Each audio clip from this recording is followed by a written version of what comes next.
But the game right now is at the plate. High fly ball into right field. She is gone!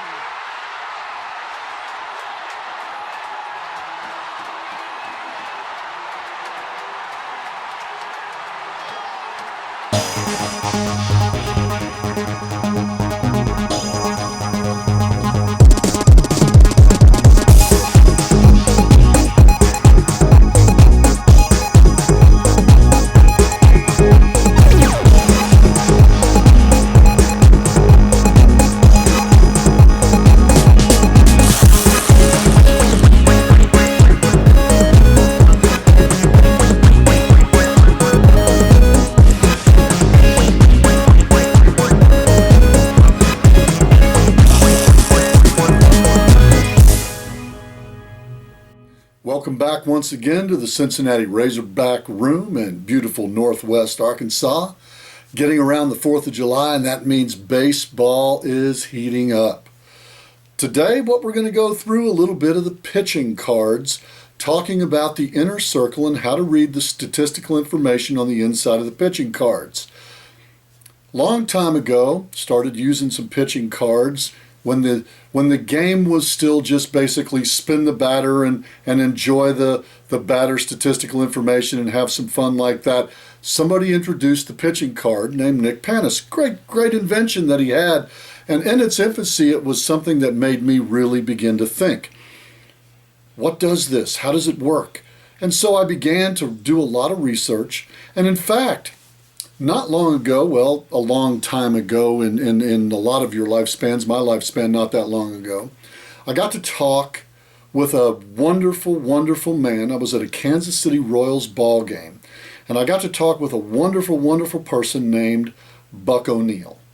And Buck and I sat down before a game on a Sunday afternoon and just started chatting, and he told me about the greatest pitcher that he had ever seen.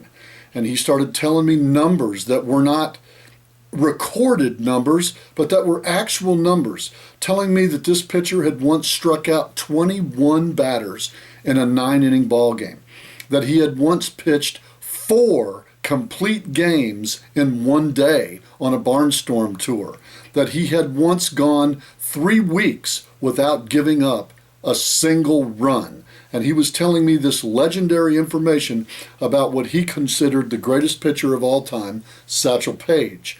And I listened with almost awe and reverence as Buck O'Neill in his way. And if any of you have ever seen videos or talked with this man, always smiling, always upbeat, and he was telling me stories about what he considered and who he considered the greatest pitcher of all time, Satchel Paige. Fun to watch. Anyway, so I'm going to show you a little card that I made using the information that I had available, the Hall of Fame information that is available online, as well as statistical information given to me by the great Buck O'Neill about Satchel Paige. And hey, just sit back and enjoy this about how we read the inside of the pitching card on today's episode of Spinner Baseball. The card of the legendary Satchel Paige right there. Oh my goodness. Don't know a lot about the statistical information about the number of wins and losses. From what I've heard and what the Hall of Fame records show and what papers show and what we have available to us, he was a 2-1 pitcher, or maybe even better than that. 8 innings, really, really powerful right-handed pitcher. We knew that. Lots of great photos of Satchel Paige throughout the ages. And this is the card that we're going to use to represent the pitching ability of Satchel Paige. The first thing that we want to look at is placement of the name in big, bold letters.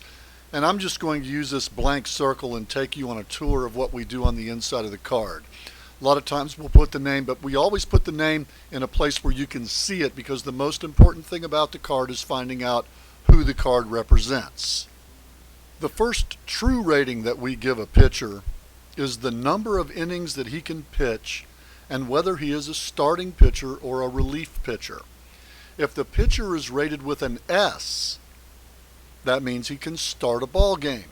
If he is rated with an R, That means that he can only appear in relief and cannot start a ball game in mechanical baseball. So Satchel Paige, as you can see, is rated S8. Another thing that the number of innings reveals is the inning in which his fatigue will begin to set in. And we will get into fatigue ratings a little bit later. The 8 on this means that Satchel will not get fatigued until at least inning number 8. Since we don't have a real great way to count spins or pitches like they do today in spinner baseball, we've got to go by the innings, and so we rate Satchel an 8. Also, the 8 on the S8, if Satchel decides to be a relief pitcher and the manager is going to use him in this way, the 8 is the number of spins needed for Satchel to be warmed up. And we'll get into that later too when we talk about pitcher fatigue. So Satchel Paige, rated an S8, means pretty much he's going to finish what he starts. The next rating that you will see on the card is the TR rating. Real simple. Throws right-handed. This is very, very important when it's coming down to left-handers versus right-handers. And the way that we have solved this problem of lefty-righty matchups is on liner spins. And when a liner spin happens, the player with the advantage gets the liner spin, makes the call on the two adjacent results. Satchel throws right-handed, thus TR. The next, you see the arrow pointing to a thing that says sack 0. This is very similar to what the batter had. In fact, it's the exact same thing. It represents his ability to put the ball into play and to bunt. Not just bunt, but to put the ball in play in the infield. And as you can see, Satchel is not much of a bunter, nor is he much of a hitter, as we'll get to in just a second.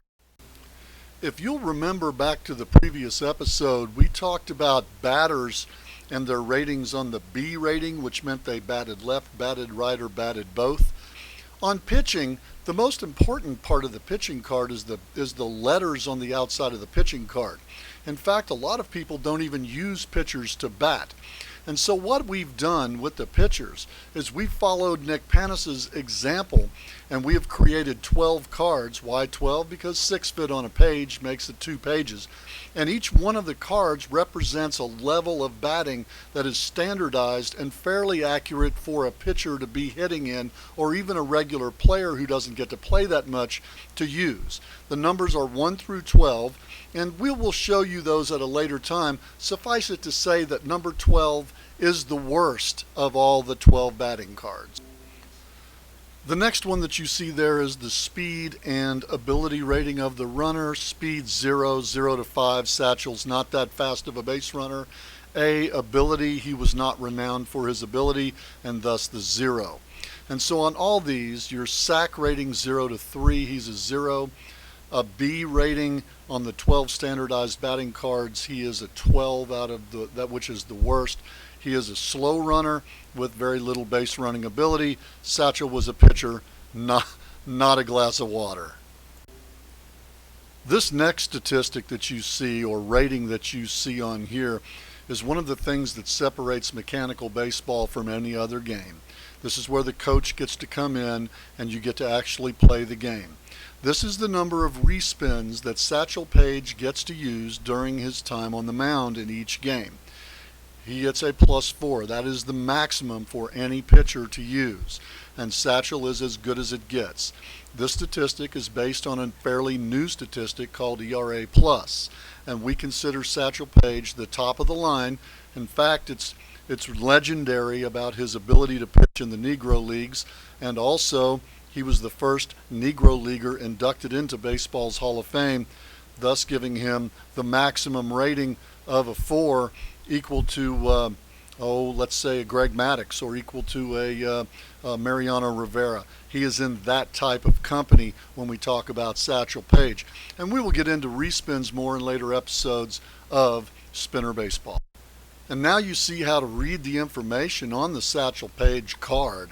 You can see that his name is prominent, the +4 right there by the S8 TR, giving his rating of respins as well as innings and what he throws. Then you see down by his glove the sack rating, B rating, speed and ability rating. then you also see that his earned run average, basically 3.2 in a Negro League that was dominated by 5.0 pitchers. The win-loss record we are guesstimating on, but the one thing that cannot be denied, he was the first Negro Leaguer inducted into the Hall of Fame. He was the most famous Negro Leaguer that ever played. He was a gate attraction. He was the oldest rookie to ever play in a Major League Baseball game. And in his rookie season of 1948, he won 8 ball games. This is a truly remarkable human being. His story reads like Paul Bunyan's, a figure so larger than life, so mythical, that even his documented feats read like something from a legendary folktale. Leroy Satchel Paige was armed with a blistering fastball that appeared to be the size of a pea and impeccable control. Over 4 decades, from the 1920s into the 60s, he dominated in the Negro and Major Leagues. The single most famous player in the history of the Negro Leagues, Satch didn't get his start in the majors until he was in his 40s. The oldest rookie in Major League history, depending on which date of birth you believe.